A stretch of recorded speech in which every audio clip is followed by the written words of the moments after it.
Hey, welcome back to another episode of Life Isn't Over Yet. So let's just get into this episode. Last Saturday, we were talking about the Scorpio full moon, what came up for me as a limiting belief, and how you can pay attention to what's happening in your chart according to Taurus's energy because of it being Taurus season. Well, guess what? We are in Gemini season now, and the natural placement for Mercury is in Gemini. So this is all about the way you communicate in the world. Um, there is that duality. Geminis are known to be very witty.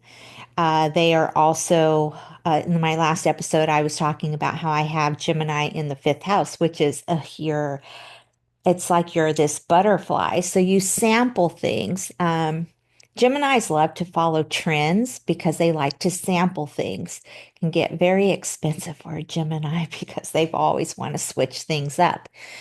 They have a very light-hearted personality, but they're very intelligent and they communicate very well.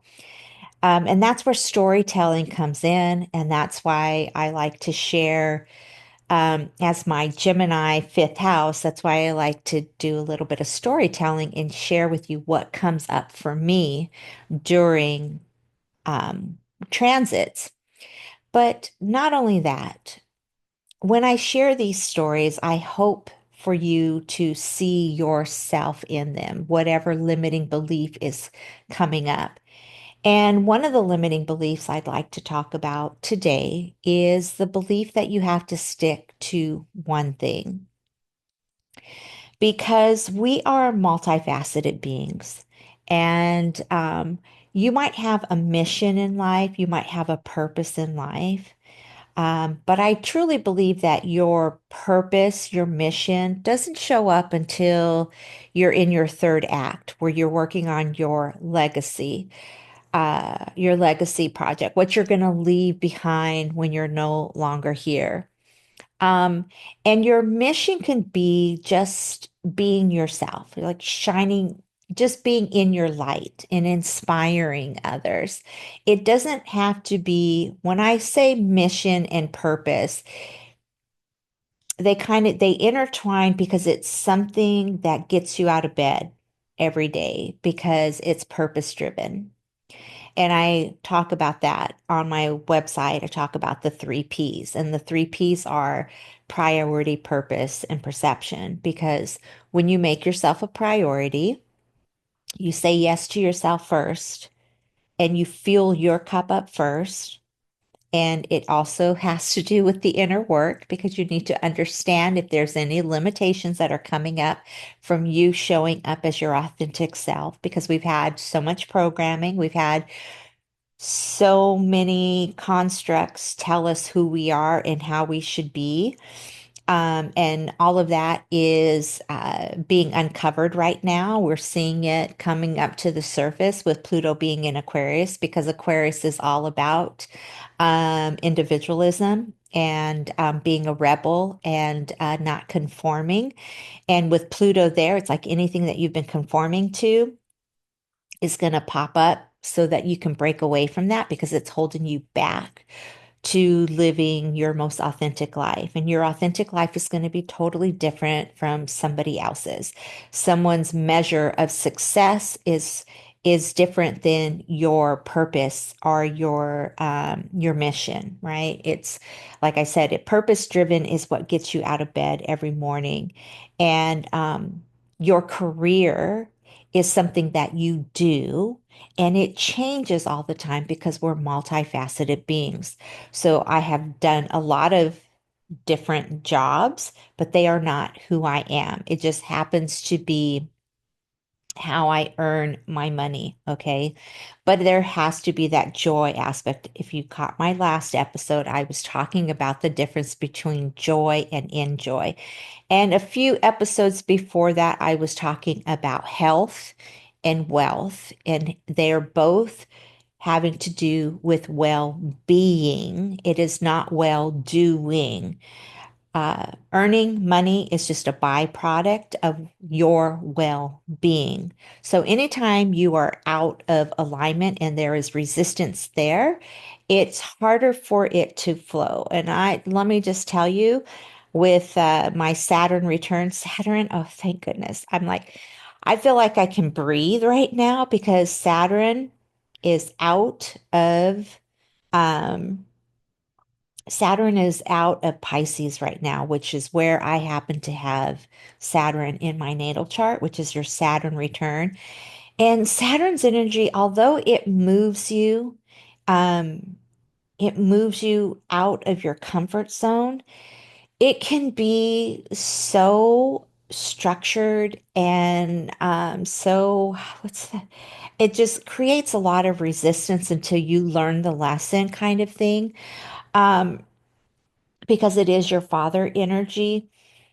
And I just feel like I can breathe now because now Saturn is in my third house of communication, which is Gemini. That's why I'm bringing this up. So now that it's moved out, I'm not in my Saturn return anymore. And I feel like there's like a little bit of like, it's like the ebb and flow of the universe. It's like now my tide is coming back in because it was so restrictive for the last 2.5 years. But let me just tell you, I've learned a lot. I've learned a lot about my imagination, my spirituality, because Pisces is that. I learned about my avoidance, where I was feeling unworthy in my life. I've changed a lot of things, and I just feel like this Gemini season is so in alignment with my self expression. And now I can just let my shoulders drop. I feel like when Saturn was in my Pisces and I've been on this journey, my shoulders have been a little bit, uh, tight and not being able to breathe and relax. And so that's what Gemini season is doing for me. It's also the acceptance that we are multifaceted beings. You've heard me talk about, if you've listened to any of my other episodes, that we are stardust and we are literally star seeds. We've come here to explore this 3D reality. And you might even resonate with the characteristics of different star seeds like Palladians and Lumeria. And I'm not heavily versed in this. All I know is that I resonate with Andromeda. I'm here for freedom, and that's why I made a switch from what I was doing before to having more flexibility and creative freedom in my life and being able to choose. I mean, I even mentioned that I batch my content because that is how I create time freedom for myself. Um, and there's luxury in that, okay? That is wealth. That is the new wealth, to be able to have time freedom, to get up in the morning and do what nurtures you first and then start your day. That is being in the feminine flow. The Capricorn energy of like Pluto being in Capricorn was destroying or deteriorating or crumbling all of those systems that were leading everyone into burnout. That was being heavily in your masculine energy. When you are in your feminine flow, you take your time back. You take your creativity back, the freedom to create what you want, talk about what you want, and know that as you speak it into existence on social media and you watch your videos, you become more and more self-actualized. What do I mean by that? It's like you are tapping into your joy. You are tapping into where there is beauty in everything. You are at peace, you're less stressed, you're more self-aware. That is the energy of the spiritual awakening, knowing that you are more than just your physical body, going back to being a star seed, being of essence of stardust, and knowing that the galaxy resides in within you, and that you're not just a physical body, because that keeps you in purgatory if you thought that you just had your physical body. And so it's in the energy of being this butterfly that you can experiment with whatever that brings you joy. And these are hobbies. And I was talking about in my last episode how um, my Jupiter being in my fourth house of home, where I am nurtured, I turned that into a business. Um, and I found out more because there is no mistakes. You find out more about yourself, whatever you've chosen. But what I learned now through astrology is that that is how I fuel my cup up. And that is how what brings me what I enjoy. And so there is that balance of joy and enjoy. And even when I think of your star magnetism, it's like um, the instellar of the star system within, which is your, if you don't know about your instellar, it is your natal blueprint. So if you're new here, I just want to say thank you for subscribing and liking my videos, or even listening to wherever you listen to your podcast. Um, so that you're really wanting to unfold and unpeel the version of you that you came here to be. And even when you look up star seeds, if you're not familiar with it, there's different characteristics for each star seed, and you will resonate with one of them. So you will know like from what galaxy, or from what, it's not there's a galaxy, but within the galaxy there's different star families. And like I said, I'm not well versed in it. All I know is that when I was led to Andromeda and to do the research on it, it's so Aquarian, and I'm an Aquarius rising. It's such so Aquarian. Um, and everything just fits like a puzzle piece. And it's when you feel the most aligned, and that you can be yourself. And so, even with this Gemini season and the way that you communicate in the world, you, because Gemini is an adaptable sign, you're able to listen to other people's perspective. You're able to see other people's perspective and not take it so personally. That's where you bring that self-actualization, becoming self-aware. You realize that it's not about you, it's their own projection. Um, and then when you know yourself so well, um, you don't allow their projections to throw you off. Now, if you get triggered, anytime you get triggered by somebody, that is something that you need to heal. That is something you need to work on. And even with the Scorpio full moon, my husband had said, and he's Scorpio, so it's like he was my mirror at that time. And he said to me, I'm concerned about you because all you do is I see you in front of your computer all day long. You don't have anything for yourself. You don't do anything for yourself that brings you joy. Like maybe you need to find something, a hobby or something. And I didn't get triggered by it because I that was already coming up for me, and I realized that what brought me joy is the home and everything that I do in the home when it comes to decorating or traveling or textiles or thrifting and finding items that tell a story. I happen to have an office full of items that I have thrifted because I was turning it into a business. If you didn't catch my last episode, or if you did, you know what I'm talking about. It not being able to have a hobby just for the sake of pleasure, and always turning things into a business. So Gemini is the time of learning, teaching, speaking, writing. It it is like the poet, the time of the poet and philosophy. I feel like, even though philosophy is under Sagittarius, but I feel like Gemini gives you the permission, Gemini's energy gives you the permission to sample things from a lightheartedness. It doesn't have to be a career choice. It doesn't have to be the end all. It is just pure play and pleasure.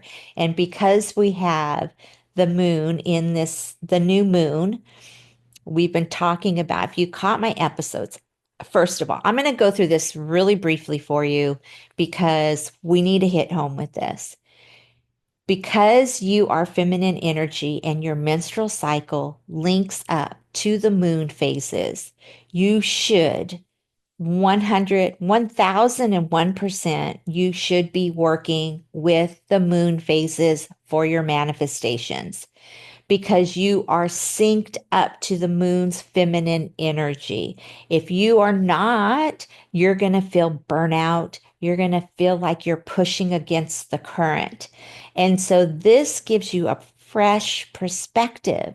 So I want you to get excited about this because you set an intention in Taurus during the new moon, and you're going to set a new intention that is just um, it is connected to the intention you set in Taurus, that is helping you with your manifestation. So, like I said, I want to go briefly. I digress. I'm going to go briefly on what this means.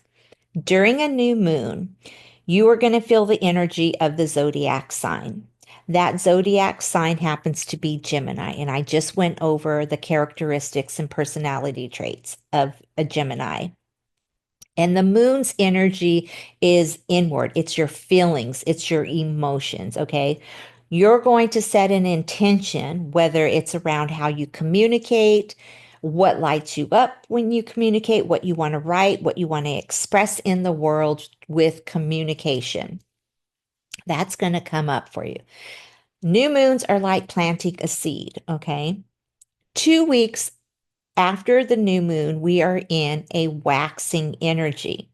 Waxing energy is all about taking inspired action.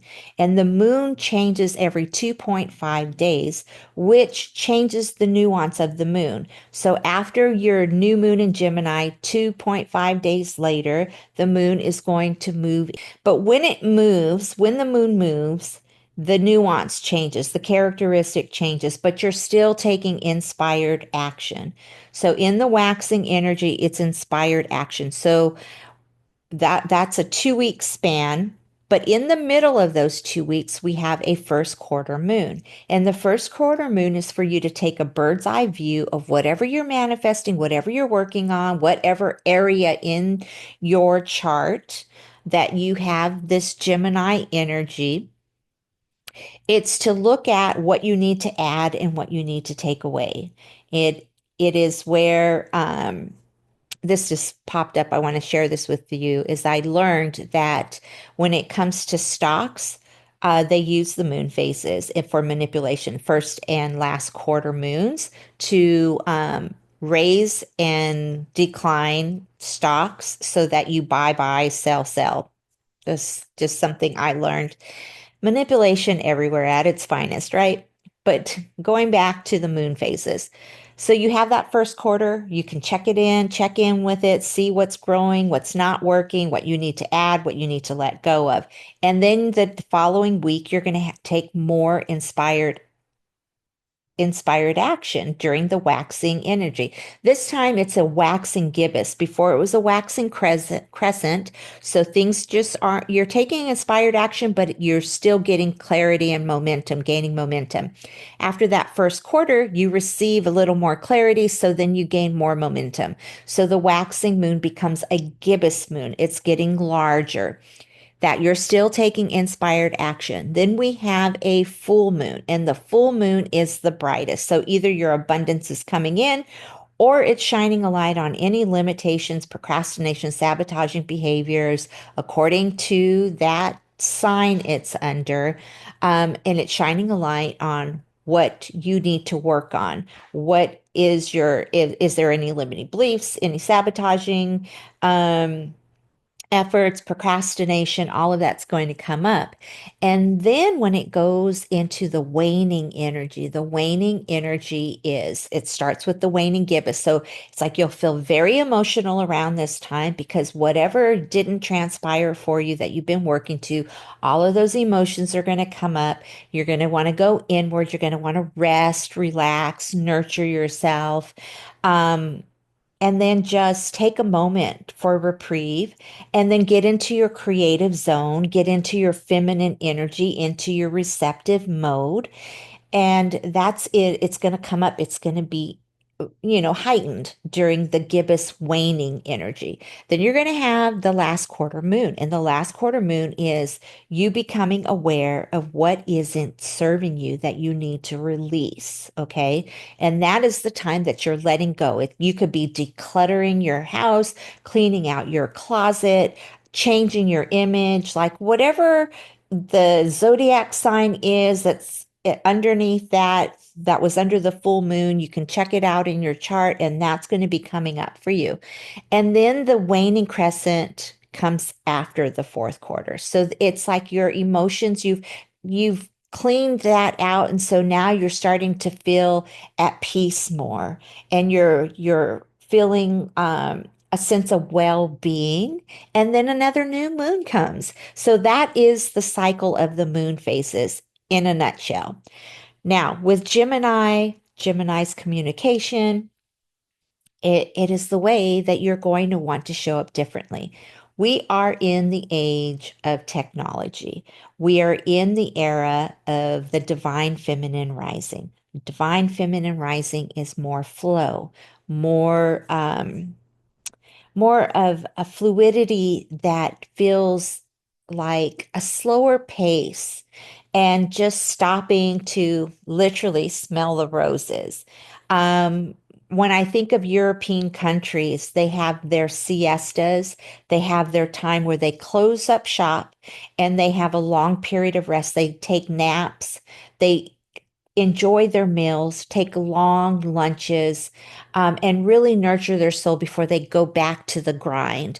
See, in America, it was always about grind, grind, grind, grind, and now we have so many people that are burnt out that don't want to work anymore, and they're being called lazy. And it's not that they're lazy; it's just that they are burnt out. And if you've ever experienced burnout, it feels like you don't have passion for anything.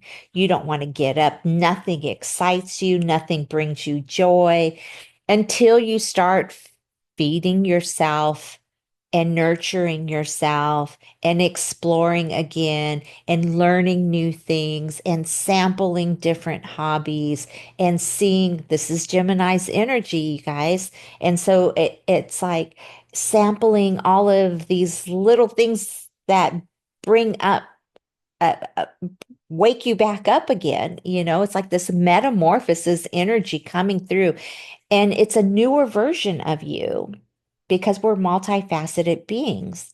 So, in the pleasure of Gemini, allow yourself to communicate that because we're in this playful time and going through metamorphosis. Just think about a butterfly. Every time they go through a metamorphosis, they get their wings. And when you think of how many butterflies there are in all of the different shades, and because we are multifaceted, we're here to experience that joy and that playfulness.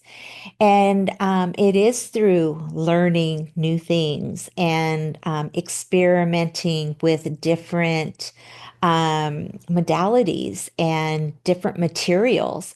And because of the age of Aquarius and us moving into technology and AI and more time freedom, we're able to experiment with that and see what lights us up and what we want to communicate in the world, how we want to play, what we want to show, how we want to become more self-actualized and become more self-aware of our uniqueness and what brings like who you are um, as your most authentic self. And it's okay. It's okay to talk about what you want to talk about and share your perspective and what that looks like to you. And so even for me, it's like astrology, I'm sure there's astrologers out there that look at astrology like I do, but I really look at it like this piece of pie that has so much depth in it. And each piece of it, you can go even deeper to find even more about yourself and understanding why you do the things you do. And I can tell you this, that once you get into it, you can use AI to help you with your chart if you want, but you just need to know the right questions to ask it. And I do this even with my family members' charts to find out, like I know the question I'm looking for, and because I understand the chart and the placements and the aspects, it's like I can ask those deeper questions to really discover the individual on a level that brings you so much peace because you understand them. When you understand a person at a deeper level, then you don't take it so personally. It brings you a sense of peace because you understand they are just being them. It is in their natal blueprint. That is how they operate. It is not a reflection of you. But like I said, if you feel triggered by anything, that is something that you're supposed to be working on. Gemini is giving you the permission. And even if you say you want to write, you want to start writing, play with that. Or if you want to create a YouTube channel or a podcast or become a content creator or share your story, play with that. Get comfortable. It takes a while. It's taken me. It's like I'm not completely comfortable, but I'm working on it, right? I'm learning my groove and my vibe and how I want to show up on camera and what feels comfortable to me and just expressing myself the way I choose to express myself. And there's a lightheartedness that comes in with this Gemini's energy in the way that you express yourself. Now, because it's an adaptable sign, you have to be careful that you don't turn into a chameleon in the process. Because adaptable signs, if you don't know, each zodiac sign is either a cardinal, a fixed, or a mutable. And it's because it's at the beginning of the month, the middle of the month, and the last of the month. So cardinal signs are always the starters. Fixed signs are always going to hang in there and show perseverance. And mutable signs are going to be very adaptable. So when it comes to somebody else's perspective, you'll be more adaptable to see their perspective. But you can also get lost and be a shapeshifter, I like to call it, because you become a chameleon. So because you don't know yourself, you will take on their characteristics and you will become them. And because of that, you lose yourself. You don't know what your authentic code is. And even I've experienced that in my life because of my self-worth in Pisces and Pisces being a mutable sign and trying to find my worth because I have Chiron in the second house, trying to find my worth as a mutable sign turned me into a chameleon.